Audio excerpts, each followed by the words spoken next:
Assalamualaikum warahmatullahi wabarakatuh. Alhamdulillahirabbil alamin.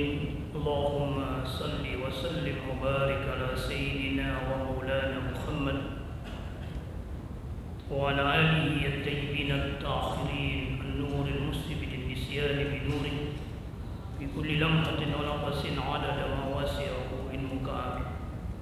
Alhamdulillah, pada subuh hari ini kita telah menunaikan kebutuhan kita yang diwajibkan oleh Allah Subhanahu wa taala, yakni salat subuh secara berjamaah, dan kita akan memenuhi kebutuhan yang tidak kalah pentingnya mentadabburi ayat-ayat Allah Subhanahu wa taala. Semalam saya sudah menjelaskan bahwa tujuan utama Al-Quran itu diturunkan oleh Allah Subhanahu wa taala agar manusia, hamba-hamba Allah, menggapai apa yang disebut dengan kedewasaan spiritual. Dan kedewasaan spiritual hakikatnya adalah mengenal Allah Subhanahu wa taala. Seperti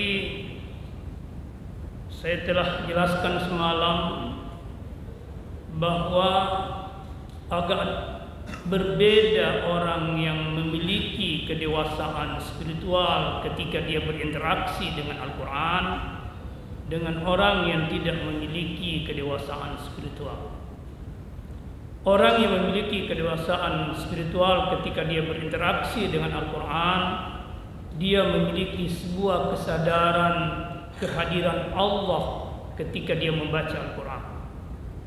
Jadi dia sadar bahwa Allah yang sedang berbicara kepadanya, maka dia libatkan telinga hatinya untuk mencermati dan mendengarkan ayat-ayat yang dia baca juga dengan lisan hatinya. Pada hakikatnya kemuliaan malam Lailatul Qadar itu ketika seorang hamba tersambung dengan Allah, tersambung dengan Rasulullah, dan tersambung dengan Al-Quran. Karena yang menjadikan malam Lailatul Qadar itu sebagai malam turunnya Al-Quran menjadi mulia, itu karena Quran disandarkan, Allah menyandarkan Quran kepada dirinya. Lalu Allah menerimakan Quran kepada Muhammad sallallahu alaihi wasallam. Itulah sebabnya tiga hubungan ini adalah wujud dari kesadaran kedewasaan spiritual. Pada subuh hari ini saya akan menjelaskan ciri-ciri utama orang yang memiliki kedewasaan spiritual. Yang pertama, berdasarkan hadis Nabi sallallahu alaihi wasallam seperti saya bacakan semalam, Nabi memohon kepada Allah 4 hal. Yang pertama, Nabi mengatakan, Allahumma as'aluka ar-ridha bil qada. Ya Allah, aku mohon kepadamu, anugerahkan aku kemampuan untuk ridha atas segala ketetapan yang Engkau tetapkan kepadaku. Mau dia berada pada kesulitan, dia terima, dia ridha. Mau dia ada pada kelonggaran, juga begitu. Dia mau ada pada kesusahan, dia terima. Mau ada pada kemudahan, dia terima. Tidak ada penolakan bagi orang yang memiliki kedewasaan spiritual atas apapun yang ditetapkan Allah padanya. Pertanyaannya adalah, mengapa orang mampu memiliki kualitas hebat seperti itu? Jawabnya 3.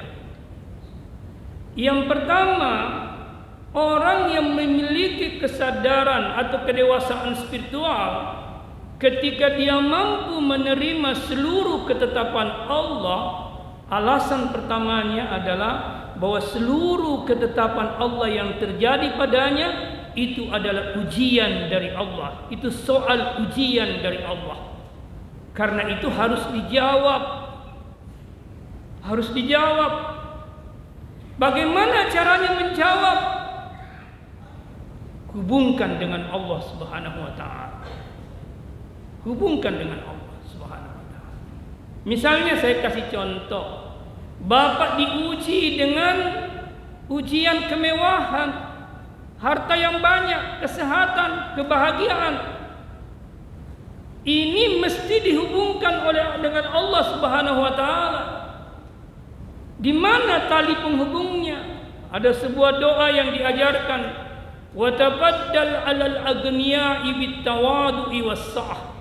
Ya Allah, muliakanlah orang-orang kaya dengan sifat tawadu dan sa'ah dan suka memberi. Jadi jawaban ujian kekayaan itu, jangan biarkan kekayaan itu membuat kita sombong, merasa hebat dan merendahkan orang lain. Tidak. Kekayaan itu diberikan oleh Allah bukan untuk itu. Tapi kekayaan itu diberikan oleh Allah untuk sa'ah, untuk diberikan kepada mereka yang tidak mampu. Maka tugasnya orang kaya adalah memenuhi kebutuhan orang-orang miskin. Karena orang miskin tidak akan pernah berhenti, tidak akan pernah habis sampai dunia kiamat. Karena keberadaan orang miskin itu adalah keseimbangan antara dan keberadaan orang kaya. Maka orang miskin ketika dia dipenuhi kebutuhannya oleh orang kaya, terjadi keseimbangan hidup. Tidak perlu tutup pintunya bapak di waktu malam kalau itu terjadi dalam kehidupan masyarakat. Tidak akan ada yang datang mengambil. Tapi kalau dia diuji dengan kesempitan, misalnya kemiskinan, jawabnya juga dua. Wa tabaddal 'alal fuqara'i bis-sabri wal qanaah. Ya Allah, muliakanlah orang-orang yang sedang kau uji dengan kefakiran, kemiskinan. Dengan apa? Bis-sabri, dengan sifat sabar, wal qanaah, dan merasa cukup dengan apa yang dia miliki. Kalau orang yang diuji kemiskinan memiliki dua sifat ini, dia tidak akan mengambil barangnya orang meskipun dia dalam kesulitan. Jadi sebenarnya setiap ujian kehidupan yang diberikan Allah itu ada titik kemuliaannya. Mau kaya, mau miskin, ada titik kemuliaannya. Mau sehat, mau sakit, ada titik kemuliaannya. Maka ketika kita merespon ujian itu, beradalah pada titik kemuliaan itu, jangan berada pada titik kerendahannya. Di mana letak titik kerendahannya? Mengeluh. Di mana letak titik kerendahannya? Menolak ujian itu. Padahal tidak bisa kita tolak. Tidak ada yang bisa tolak. Itu alasan pertama. Alasan kedua, kenapa orang mampu menerima ketetapan Allah Subhanahu wa taala? Karena dia yakin bahwa apapun yang ditetapkan oleh Allah padanya itu pasti baik, pasti benar, sesuai dengan kondisinya. Keyakinan inilah yang membuat dia mampu menerima ketetapan Allah Subhanahu wa taala. Ada orang yang diberi kekayaan oleh Allah karena dia memiliki kesadaran seperti itu, maka kekayaannya dia gunakan untuk mendekatkan diri kepada Allah Subhanahu wa taala. Ada orang juga yang diuji dengan kemiskinan, kemiskinannya pun dia bawa kepada Allah Subhanahu wa taala. Karena itu kita dalam posisi melihat orang yang diuji dengan dua soal ujian ini. Misalnya kita melihat orang kaya, sederhana saja sebenarnya melihat orang kaya, dan tidak perlu cemburu. Cukup bilang sama hati kita, dia sedang diuji dengan kekayaan. Kalau lihat orang miskin juga sederhana, atau kita yang diuji dengan kemiskinan, katakan, saya sedang diuji dengan kemiskinan ini. Dia sedang diuji dengan kemiskinan. Di situ tidak ada iri hati, tidak ada dendam. Setiap orang diuji dengan kondisinya masing-masing oleh Allah. Dan ketika dia yakin bahwa apapun yang dari Allah itu pasti baik, maka dia pasti menerima ujian itu. Yang paling puncak alasannya adalah dalam ujian apapun, soal ujian apapun, apa susah, baik, sehat, sakit, kaya, miskin, dia menyadari kehadiran Allah pada ujian itu. Dia menyadari kehadiran Allah pada ujian itu. Ketika dia diuji dengan kekayaan, dia sadari bahwa Allah sedang menampakkan kelembutannya padanya. Ketika dia diuji dengan kesusahan, dia sadari bahwa Allah sedang menampakkan keperkasaannya kepadanya. Lalu keadaan mana yang terlepas dari Allah? Keadaan mana yang terputus dengan Allah? Tidak ada keadaan yang terputus dengan Allah bagi orang yang memiliki kesedewasaan spiritual. Tidak ada. Semuanya tersambung dengan Allah. Ini orang yang memiliki kedewasaan spiritual.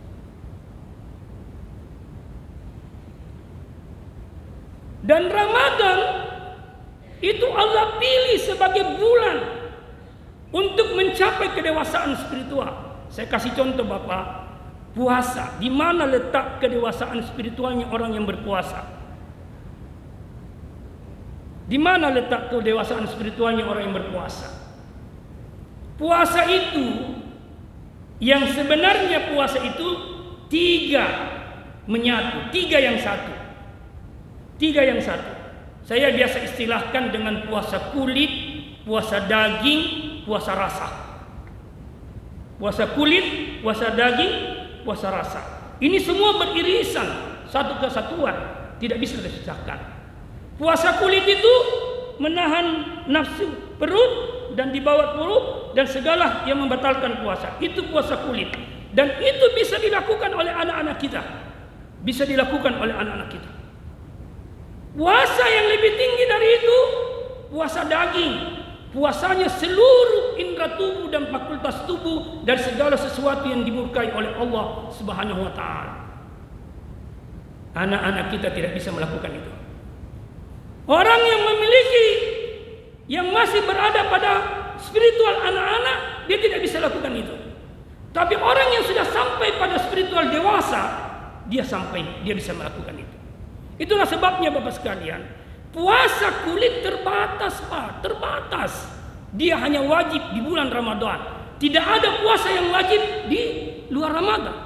Tapi puasa yang hadir dari kedewasaan spiritual tidak terbatas. Trans ruang dan trans waktu. Tidak dibatasi ruang, tidak dibatasi waktu. Boleh jadi di luar Ramadan Bapak makan, Bapak minum, Bapak melakukan apa yang dilarang waktu puasa. Tapi matanya Bapak sedang berpuasa, telinganya Bapak sedang berpuasa, lisannya Bapak sedang berpuasa.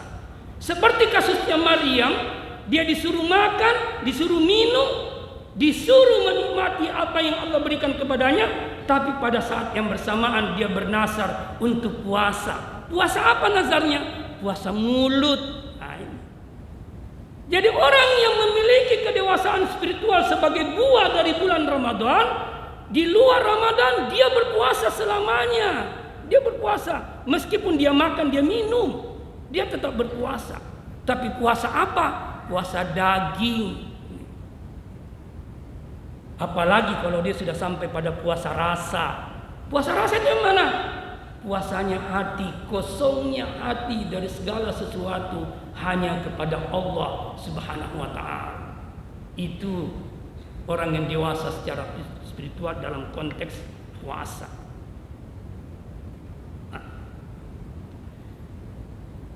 Permintaan Nabi yang kedua, as'aluka bardal aisi ba'dal maut. Ya Allah, aku mohon kepadamu kenyamanan pasca kematianku. Jadi nyaman setelah mati. Kalau orang, kenapa Nabi minta nyaman setelah mati? Itu artinya dia sudah sampai pada puncak kenyamanan. Untuk sampai pada puncak kenyamanan, ada 2 kenyamanan yang harus dilewati. Pertama, kenyamanan ketika dia hidup di dunia, dan kedua, kenyamanan ketika mengalami sakarat. Di situ dalam bahasa Quran Assalamu alayya yauma wulidtu, wassalamu alayya yauma amutu, wassalamu alayya yauma yub'atsu hayya. Itu kasusnya Isa alaihissalam. Keselamatan ketika saya lahir dan hidup, keselamatan ketika saya sakarat mati, dan keselamatan ketika saya dibangkitkan. Ini 3 kenyamanan, satu kesatuan. Kalau orang nyaman dalam hidupnya, apa yang membuat nyaman dari hidupnya? Satu jiwa, tersambung dengan Allah, terhubung dengan Allah, tidak terputus dengan Allah. Yang membuat kita gelisah karena kita terputus dengan Allah. Dan orang yang tersambung dengan Allah pasti terputus dengan makhluk. Sebaliknya orang yang tersambung dengan makhluk pasti terputus dengan Allah. Orang yang tersambung dengan Allah ketika dia hidup, pada saat dia mati, dia juga tersambung dengan Allah Subhanahu wa taala. Apalagi pada saat dibangkitkan. Orang yang terputus dengan Allah ketika dia hidup, pada saat dia mati, dia terputus dengan Allah. Apalagi ketika dia dibangkitkan.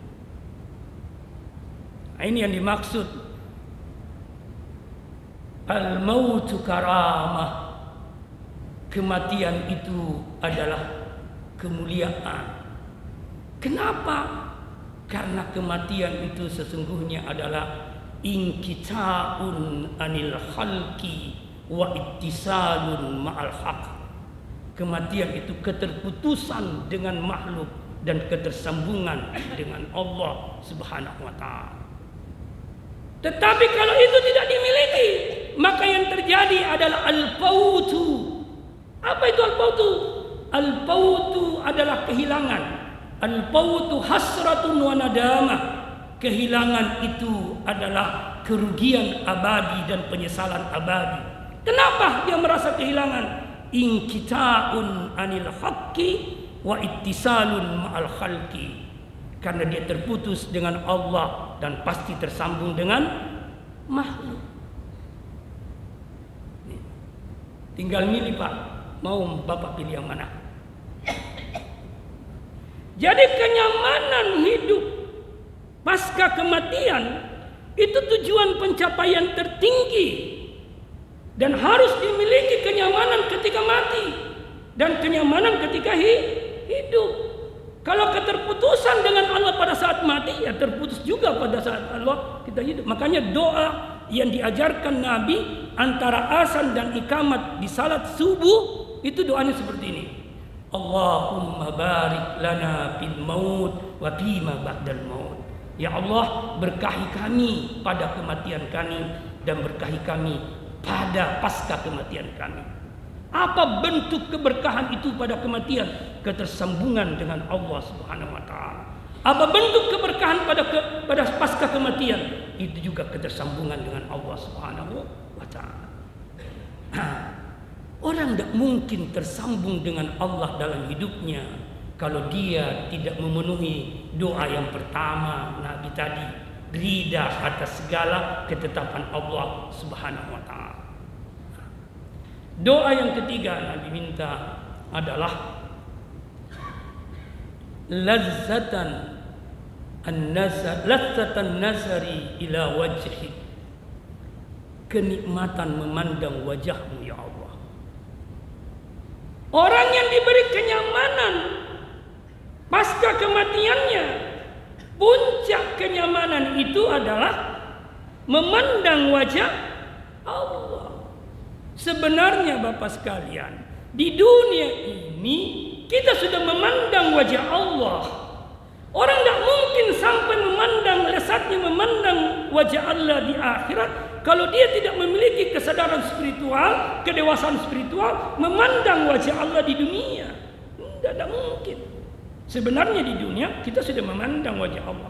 Quran bilang, "Aina ma tuwallu wujuhakum fasamma wajhullah." Dimanapun kamu arahkan penglihatanmu, pasti kamu menemukan wajah Allah. Tapi sayangnya kita menikmati kelesatan memandang ciptaan-ciptaan Tuhan itu sebatas pada ciptaannya, dan kita putuskan dengan Sang Maha Penciptanya. Contoh, saya paling suka kasih contoh ini, Pak. Ada ayat di dalam Al-Quran mengatakan, wa min ayatihi an halakalakum min anfusikum aswat. Di antara tanda-tanda kebesaran Tuhan itu Allah menciptakan kalian pasangan.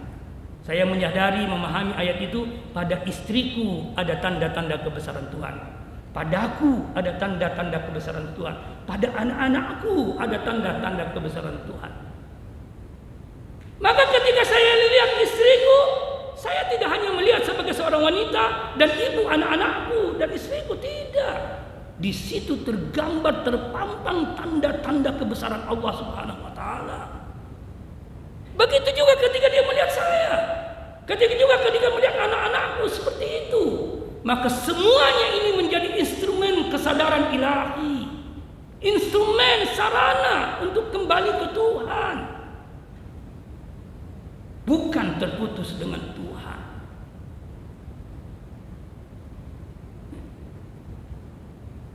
Kalau ini yang kita pakai, kira-kira macai tomma kilo di beneta, tapi alasan tak macai nasabah alena terputus dengan Allah Ta'ala. Kita mau bawa dia tersambung dengan Allah. Bukan macai karena tidak ada kopi di meja, enggak. Bukan macai karena tidak dimasakkan sahur, tidak, Pak. Perempuan itu diperistri bukan untuk dipekerjakan, tidak sama sekali. Perempuan itu diperistri untuk dimuliakan karena Allah telah memuliakannya.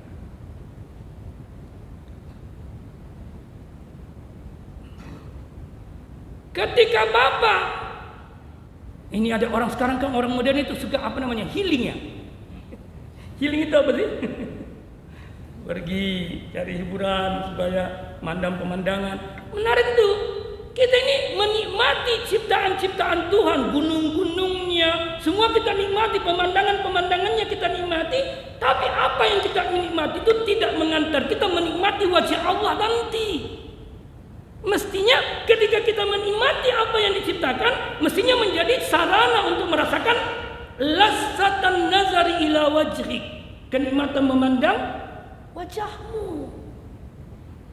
Dan permintaan keempat Nabi, syaukan ila liqa'ik, kerinduan bertemu denganmu. Orang yang dewasa secara rohani rindu bertemu Allah. Iya, rindu bertemu Allah.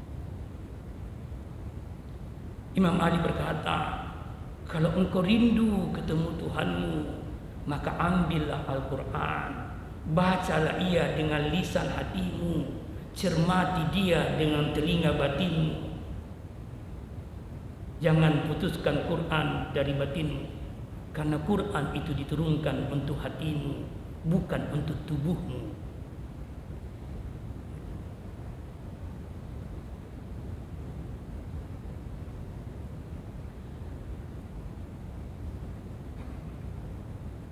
Kerinduan kepada Allah, bertemu dengan Allah, itu hislanul arifin. Itu cirinya orang-orang yang memiliki kedewasaan spiritual, kata Imam Ali. Kerinduan. Pertanyaan saya, Pak, untuk diri saya ini, pernah tidak rindu sama Allah? Pernah tidak merasakan kerinduan itu? Kita itu rindu sama anak, rindu sama istri, rindu sama jabatan, rindu sama kekayaan, ya kan? Tapi nggak pernah rindu sama yang memberi anak, tidak pernah rindu sama yang memberi istri, tidak pernah rindu sama yang memberi suami, tidak pernah rindu sama yang memberi harta dan kekayaan dan kedudukan, tidak pernah. Atau paling tidak, kalaupun kita rindu, kerinduan kita itu sesaat, sekian detik, sekian menit.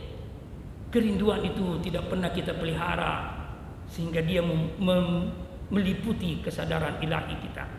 Wasyaukan ila liqa'ik. Dan di sini hebatnya puasa. Di sini hebatnya puasa. Bukankah Nabi dalam diskusi mengatakan as-saumu farhatan, puasa itu ada dua kegembiraannya bagi orang lisaim farhatan. Puasa itu bagi orang yang berpuasa ada dua kegembiraannya.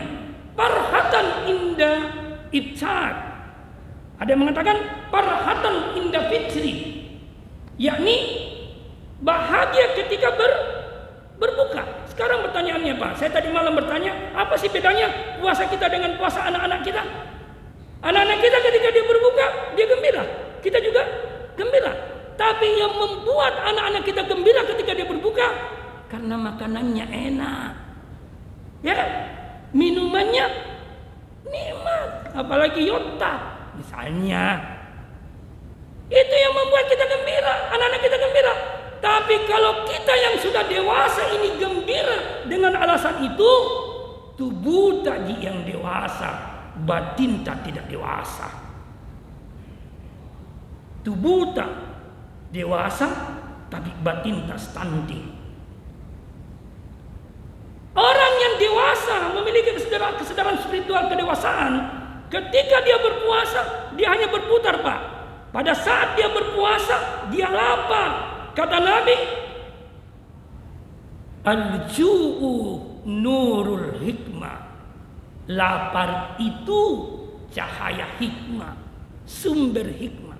Maka ketika orang berpuasa, dia memperoleh hikmah. Pertanyaannya, hikmah apa? Kemampuan untuk merasa diawasi oleh Allah. Maka puasa itu jadi kekhususan bagi Allah. Kenapa orang yang berpuasa itu merasa dirinya diawasi oleh Allah? Karena itu dalam kesendiriannya dia tidak rusak puasanya. Karena merasa diawasi oleh Allah. Perasaan mengawasi diawasi oleh Allah, muncul sifat Allah dalam dirinya. Sifat apa? Sifat sabar, menahan lapar dan haus.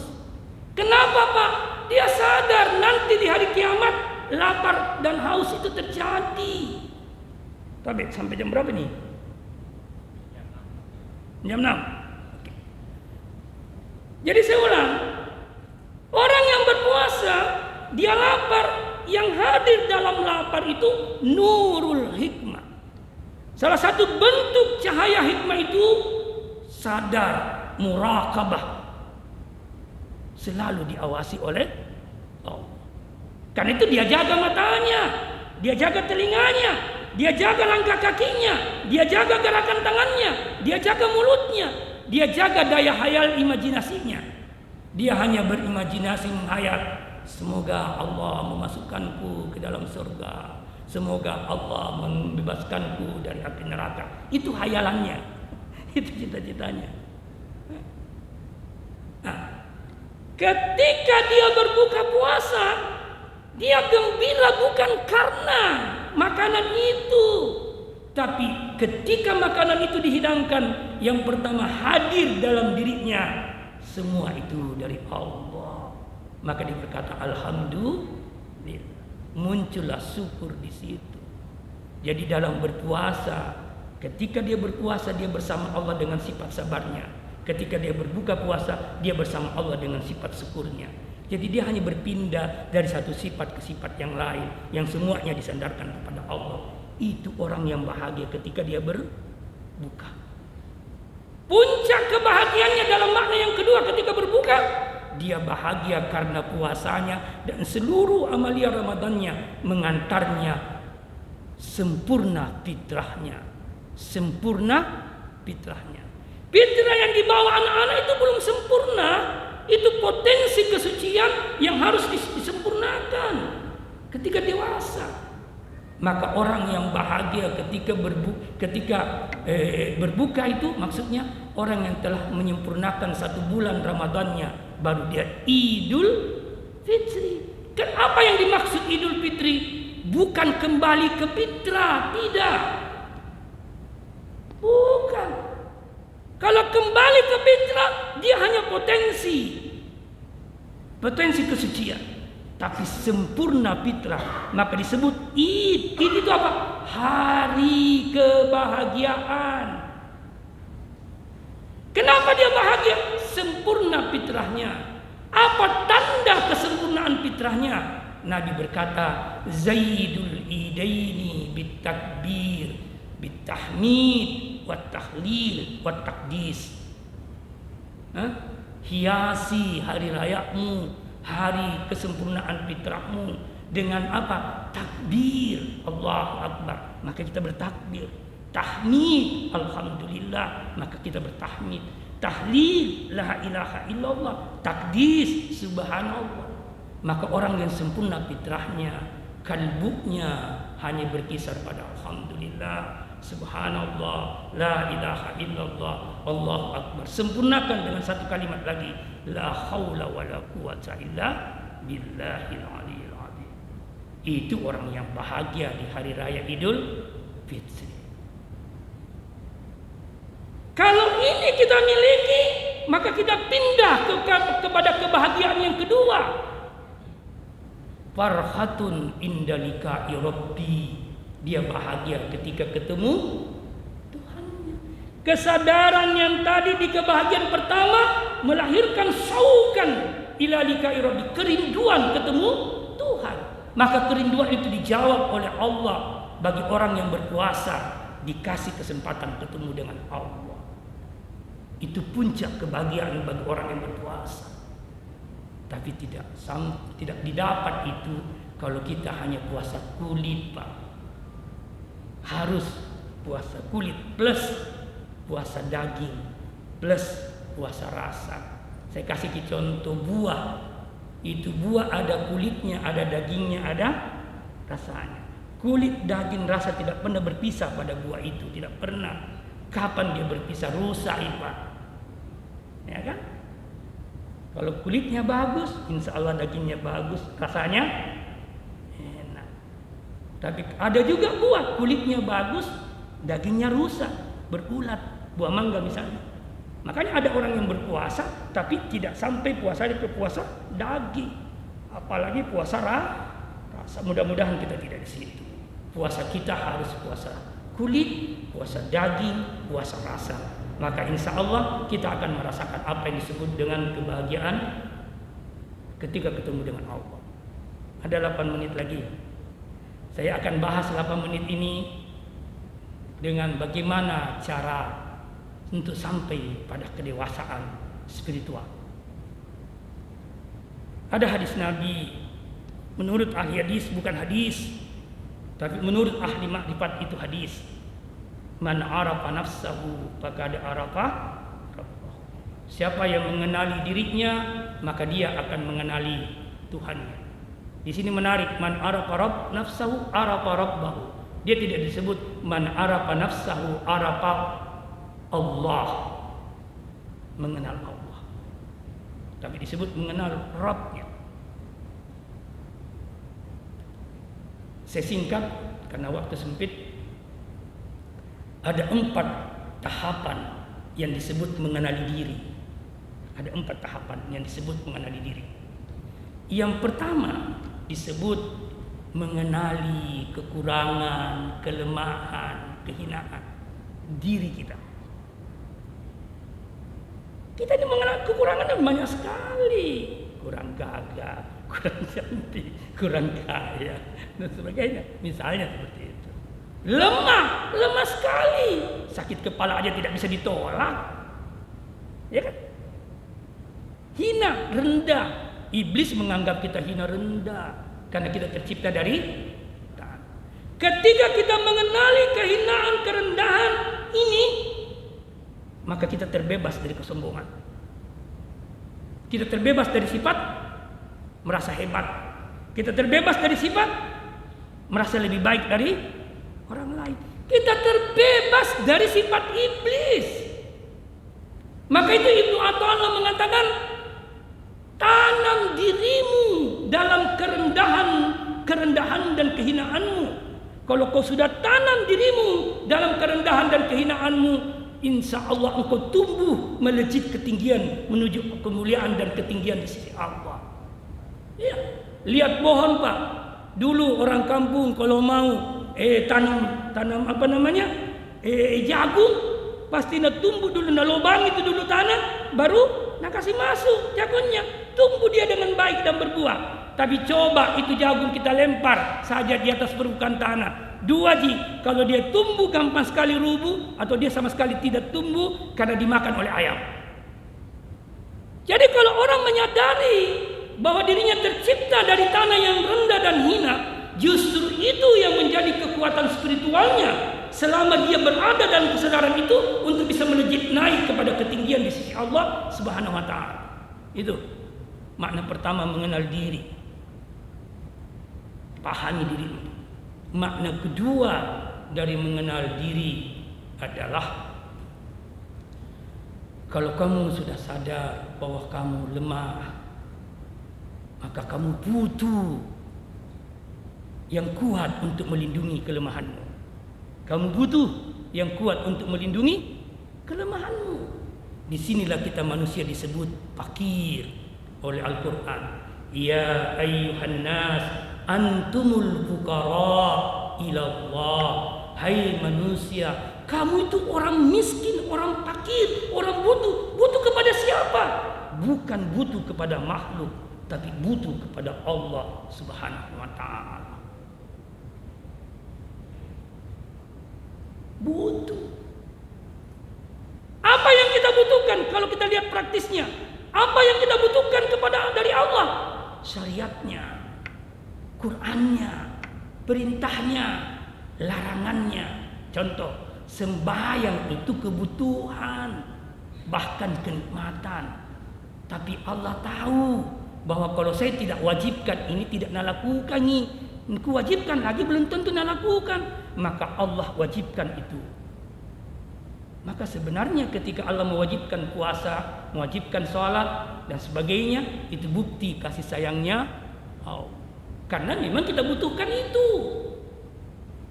Dilarang berzina, dilarang mencuri, korupsi, menyakiti orang. Kenapa semua itu dilarang? Karena Allah tahu kalau kau lakukan itu pasti merusak. Maka Allah larang. Jadi Tuhan sangat mengasihi kita dengan larangan dan perintahnya, bukan menjadi beban untuk kita. Itu. Kita butuh Allah.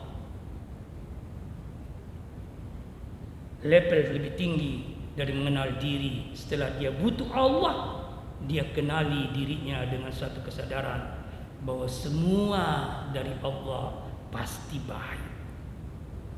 Tidak ada yang buruk. Seperti yang saya jelaskan tadi.